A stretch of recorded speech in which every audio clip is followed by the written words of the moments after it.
Nunca teve início um processo criminal contra mim. Eu nunca respondi criminalmente por isso. Mas o Queiroz assumiu a Não, rachadinha? assim, o Queiroz tinha ali no gabinete, ele cuidava numa parte da minha assessoria que trabalhava em rua. Fazia panfletagem, fazia eventos e tal. E ele tinha autonomia sobre esse pessoal e ele fala que ele fazia isso. Foram mais de 30 assessores meus que foram investigados, quebra de sigilo, né, de 11 anos para trás, Vilela. Você imagina ter que explicar 11 anos para trás de tudo que você passou no seu cartão de crédito, que você pagou. Essa devassa, 11 anos para trás, foi feita na minha vida. Sabe quantas ligações tem financeiras minha com assessor? Zero.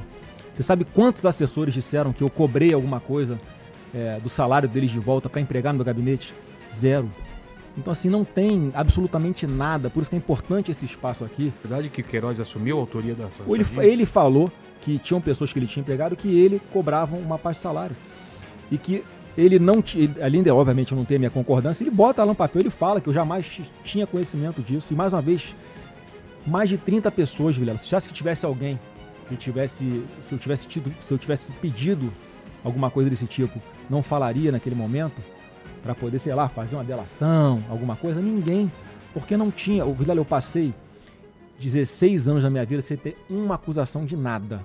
Bastou o presidente Bolsonaro se eleger, isso aí foi em dezembro de 2018, logo após as eleições, que começam a aparecer as narrativas, que é uma forma de você, aqui no Jogo do Poder em Brasília, manter uma espada, né, sobre a minha cabeça para tentar, enfim, ele ter alguma ascensão sobre mim, que não aconteceu. Então, assim, outra narrativa que era mentira. Você acha normal um funcionário pagar as contas pessoais do patrão com dinheiro em espécie? Pois isso não aconteceu. Você sabia que toda essa espuma, todo esse ataque a tentar destruir a minha reputação, nunca teve início um processo criminal contra mim? Eu nunca respondi criminalmente por isso. Mas o Queiroz assumiu a rachadinha? Assim, o Queiroz tinha ali no gabinete, ele cuidava numa parte da minha assessoria que trabalhava em rua. Fazia panfletagem, fazia eventos e tal. E ele tinha autonomia sobre esse pessoal e ele fala que ele fazia isso. Foram mais de 30 assessores meus que foram investigados, quebra de sigilo, né, de 11 anos para trás, Vilela. Você imagina ter que explicar 11 anos para trás de tudo que você passou no seu cartão de crédito, que você pagou. Essa devassa, 11 anos para trás, foi feita na minha vida. Sabe quantas ligações tem financeiras minha com assessor? Zero. Você sabe quantos assessores disseram que eu cobrei alguma coisa do salário deles de volta para empregar no meu gabinete? Zero.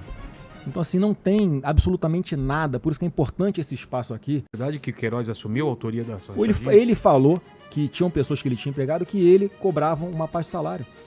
E que ele não tinha, além de, obviamente, eu não ter minha concordância, ele bota lá no papel, ele fala que eu jamais tinha conhecimento disso. E, mais uma vez, mais de 30 pessoas, Vilela. Se achasse que tivesse alguém que se eu tivesse pedido alguma coisa desse tipo, não falaria naquele momento, para poder, sei lá, fazer uma delação, alguma coisa, ninguém, porque não tinha. Vilela, eu passei 16 anos da minha vida sem ter uma acusação de nada.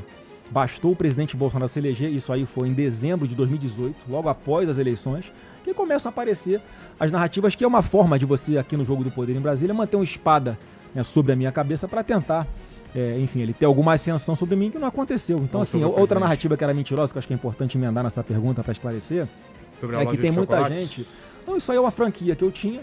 Mas era isso que você falava? Não era isso. Isso é uma franquia que eu tinha. Você imagina, o Ministério Público me acusando de lavar dinheiro numa franquia totalmente auditada, controlada pela franqueadora, uma loja de marca renomada. Não teve nada disso. O que eu apurei aqui é que a loja de chocolate do Flávio recebeu 1.512 depósitos em dinheiro vivo em valores redondos e idênticos. GPS e escutas comprovaram que os assessores não trabalhavam. Eram seus assessores que gastavam esses valores da sua própria loja? Tanto é que o Ministério Público faz esse carnaval todo e no final fala que não tem como comprovar que o meu patrimônio é incompatível com a minha renda. Quem tem comércio aqui, que hoje menos, mas antigamente recebia mais em dinheiro em espécie. Era um comércio, gente.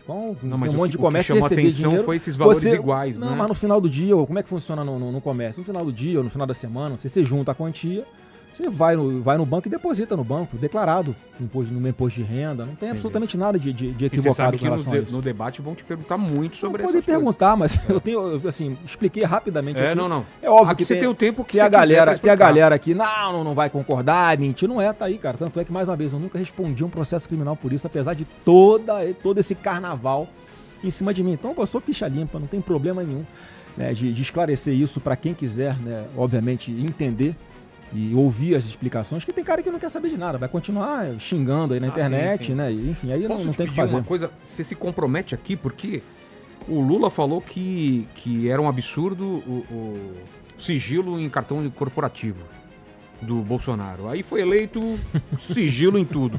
Você, se for eleito, Flávio, aqui, ó, para aquela câmera, vai colocar sigilo em tudo também, nas coisas? Ou não, deixa aberto pra galera. Não, assim, vou te falar, a regra vai ser deixar aberto. Mas eu vou explicar duas coisas. Por que coloca? Primeiro, vamos lá.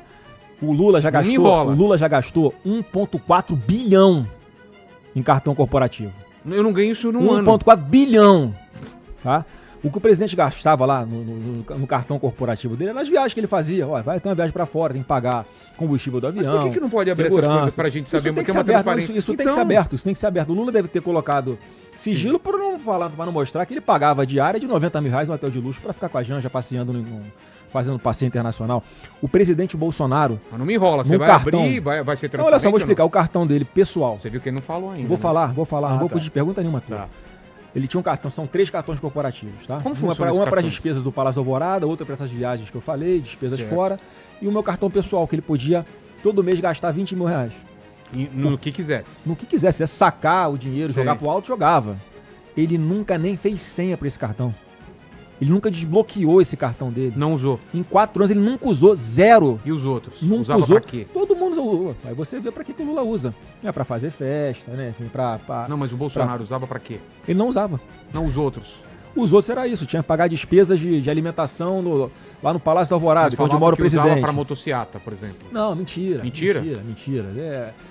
São as falsas narrativas. Tá. Não foi provado isso. E o Lula fala que não vai botar, que vai abrir o sigilo, e tá botando sigilo de 100 anos em tudo. Porque sim, ele tem uma coisa escondida. Então eu quero fazer uma outra promessa aqui. Faz. Porque, só pra explicar. Por que é que às vezes você não abre o sigilo? Por exemplo, nesse cartão que ele vai comprar comida pra casa dele. Se descobrem qual é o fornecedor, né, de alimento, de envenenar, bebida, alguém pode fazer uma maldade de envenenar. Então, assim, justifica você botar ali, porque é uma questão de proteção da vida, da saúde. Putz, então você vai colocar também sigilo. Não, mas não vou colocar sigilo agora pra coisas que as pessoas podem fazer a maldade contra mim. Ninguém quer saber o que você pede no iFood, Flávio. Querem, porque no iFood pode acontecer. Não, eu sei, mas a gente quer nos gastos Alguém sobe ali. O cara pedindo um rabibão lá, uma esfirra no rabibão. Rapaz, alguém pega ali, o cara compra sempre a pista naquele lugar ali. Deixa eu falar uma falha de segurança na equipe de segurança do pai dele aqui, hein? É verdade. Quando ele veio aqui, a gente pediu um monte de comida, fizeram a nossa produtora experimentar todas as comidas. Provar todas. E aí, a Jujuba, que foi o que ele mais comeu, não mexeu na comida, não... Porra, se a gente quisesse ter envenenado a Jujuba, exato. tinha matado o presidente. Esqueceram de testar a Jujuba. Manda aí, Helene, não pegue leve, hein? Você tá pegando leve, com Thales, cara. Pega a pergunta... Abraço, Thales. É o seguinte, tem uma pergunta aqui, deixa eu só achar aqui onde que ela tá. O Batistão, ele falou o seguinte: o senhor homenageou, visitou na cadeia, treinou tiro e empregou a família do chefe do escritório do crime. Se isso não é com Tava na milícia aqui com a milícia, o que é? O Batistão fez essa pergunta. E várias pessoas associam a família Bolsonaro à milícia. Explica isso. Eu sempre defendi e sempre vou defender policial. Tenho admiração pelos policiais. Cara que dão a vida pela gente aí, pelo nosso direito de viver. E vou fazer sempre. Esse caso específico do Adriano, quando eu conheci dentro do BOP, Batalhão de Operações Policiais Especiais no Rio de Janeiro, dando instrução de tiro pra mim como deputado. Então ele é um cara, uma referência. Exímio atirador, super respeitado na polícia. Eu conheci ele nessas condições. Pra encurtar a história, ele, como era um policial operacional... Os caras estão falando sigilo no iFood. Desculpa. Como ele era um cara operacional, ele tem na situação, ele e a patamo dele, que a gente chama, né, os policiais que trabalham com ele na viatura, eles foram acusados de ter matado um flanelinha em determinado local. E eu sabia, a gente tinha ali as informações que não era flanelinha, era um traficante de droga, ele estava preso. Então, como eu sempre defendi policial, para publicamente manifestar, tô aqui defendendo um policial injustiçado, eu fiz uma homenagem para ele, entreguei dentro lá do Batalhão Especial Prisional onde ele estava, e logo depois todos foram absolvidos, todos, incluindo o Adriano. Só que eu acho que isso aí, né, depois disso ele buscou um caminho errado.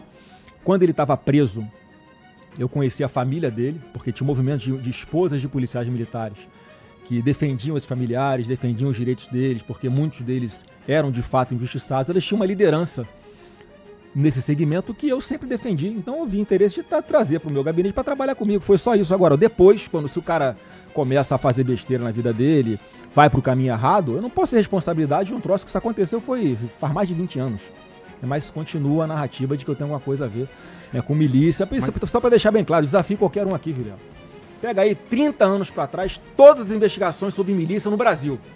Acha uma que tem alguma coisa falando de Bolsonaro ou de Flávio Bolsonaro. Não tem, porque é zero. Mais uma vez, eu nunca defendi bandido, sempre defendi pau em bandido, porrada em bandido, cadeia para bandido, bandido ser neutralizado pela polícia, se enfrentar a polícia. Então não tem nenhum compromisso com o bandido. Eu sempre defender policiais. É verdadeiro que em 2007 você fez um discurso na tribuna da LERJ que defendeu as milícias, referindo-se a elas como um novo tipo de policiamento e afirmando não se pode simplesmente estigmatizar as polícias? O que estava acontecendo na época? Tá? Qualquer prédio que tinha 2, 3 policiais morando é milícia. Então, se tem uma rua onde moram 10 policiais e ele não deixa ter uma boca de fumo na porta da casa dele vendendo droga pro filho dele, era milícia. Então, nesse cenário, a gente defendia a legitimidade dos policiais, mas não depois, quando começa essa prática de explorar a comunidade, cobrar pelo gás, cobrar pelo Wi-Fi, cobrar pelo gato net, enfim, começou a explorar o trabalhador. Obviamente, isso é crime e eu nunca defendi esse tipo de prática, tanto é que acabei de votar. Como eu te disse, a gente aumentou, que entrou em vigor essa legislação, e eu sugeri lá para o Derrite, ele colocou, você aumenta a pena mínima para o crime de milícia privada. Passou a ser de 6 anos a pena, e a partir de agora, se ele sofrer essa condenação por milícia, seja a pena mínima, ele começa a cumprir a punição dele em regime fechado. Então, assim, não tenho nenhum compromisso com isso. Vou trabalhar para libertar, inclusive, milhões de brasileiros que vivem em áreas dominadas por milicianos, por traficantes. É um problema que porque isso aí não vai ter tolerância, mas está aqui explicado porque é que tentam me vincular a isso. Entendi. E, obviamente, isso é uma grande mentira, é uma falsa narrativa contra mim. E esse em 2006, você e o Brazão foram os únicos parlamentares a se posicionar contra a investigação lá que o Marcelo Freixo criou a CPI das milícias na porque ele era a pessoa, que começava a fazer, porque ele sempre teve um trabalho contra as polícias. Ele sempre... Cara, eu já subi morro para participar de reconstituição, de operações policiais, que esse tipo de político que diz defender direitos humanos, eles iam para prejudicar os policiais. Eu subia morro para não deixar que isso acontecesse, para a investigação acontecer de uma forma isenta. Então, assim, não tem... Lá no começo a discussão ainda estava muito incipiente. Ninguém entendia o que era aquilo. Era um fato novo, vamos dizer assim, que começava no Rio de Janeiro. Mas seu governo você vai combater a milícia, combater o crime organizado, não tem papo. Não tem papo. Mais uma vez, a gente acabou de colocar nessa lei que quem for chefe, por exemplo, de facção como essa daí, vai começar a responder por 20 anos de cadeia. Não tem papo. Tem pergunta sobre fundão eleitoral, sobre a votação dele? Eu perguntei para o seu pai aqui sobre essa votação.